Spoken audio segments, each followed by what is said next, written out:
বাংলাদেশের যে বর্তমান যে পরিস্থিতি রাজনৈতিক, সামাজিক এবং আমাদের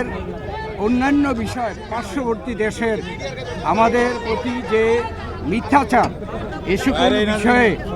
বাংলাদেশের অস্তিত্ব রক্ষার জন্য রাজনৈতিক দলগুলোর কাছে সহযোগিতা চাওয়ার জন্য আমাদের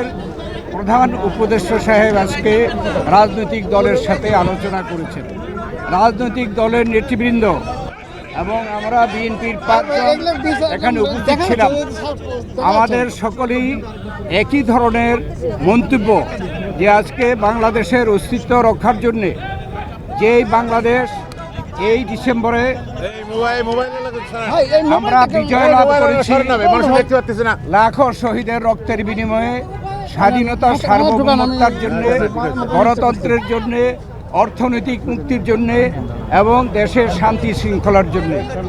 আজকের এই বিজয় দিনে, বিজয় মাসে আমাদের সকলের প্রত্যয় যে বাংলাদেশে বর্তমানে যে সরকার রয়েছে, এই সরকার অন্তর্বর্তীকালীন সরকার, এই সরকার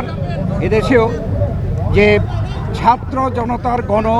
অভ্যুত্থানের মাধ্যমে প্রতিষ্ঠিত হয়েছে, তাদের দায়িত্ব যে এ দেশে স্বাধীনতা, সার্বভৌমত্ব রক্ষা করা, গণতন্ত্র প্রতিষ্ঠা করা এবং আমাদের দেশের বিরুদ্ধে যে গত পতিত সরকার আজকে বিদেশে গিয়ে ষড়যন্ত্র করছে এবং বিদেশে যে সকল দেশ সেই পতিত সরকারের, ফ্যাসিস্ট সরকারের সহযোগিতা করছে, তাদের বিরুদ্ধে সকলে কিন্তু ঐক্যমত প্রকাশ করেছে একটা বিভেদ সৃষ্টি এবং এই যে ষড়যন্ত্র হচ্ছে, এটা বাংলাদেশের জনগণের মধ্যে বিভেদ সৃষ্টি করার জন্য অপচেষ্টা হচ্ছে। অতএব আমরা সরকারের সাথে ঐক্যমত প্রকাশ করেছি যে আমরা সকলে জনগণ যেমনিভাবে জুলাই আগস্টে ছাত্র জনতার গণ অভ্যুত্থানের মাধ্যমে এই ফ্যাসিস্ট সরকারকে বিদায় করা হয়েছে, তাদের এবং তাদেরকে যারা সহযোগিতা করছে, যাদের ষড়যন্ত্র থেকে যাচ্ছে, সেইভাবে এদেশের ছাত্র জনতা সকলে মিলে এই ষড়যন্ত্রকে আমরা সকলে মোকাবিলা করব, এই প্রত্যাশা আমরা সকলে ব্যক্ত করছি। এবং মাননীয় প্রধান উপদেষ্টা বলেছেন জাতীয় ঐক্য সৃষ্টি করার জন্যে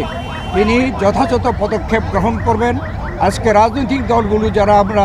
উপস্থিত ছিলাম, তারা সকলেই জাতীয় একটি ঐক্য প্রতিষ্ঠার জন্য আমরা একমত হয়েছি। নির্বাচন নিয়ে কিছু বলেছেন আপনারা? আমরা নির্বাচন সম্পর্কেও বলেছি যে এই সরকার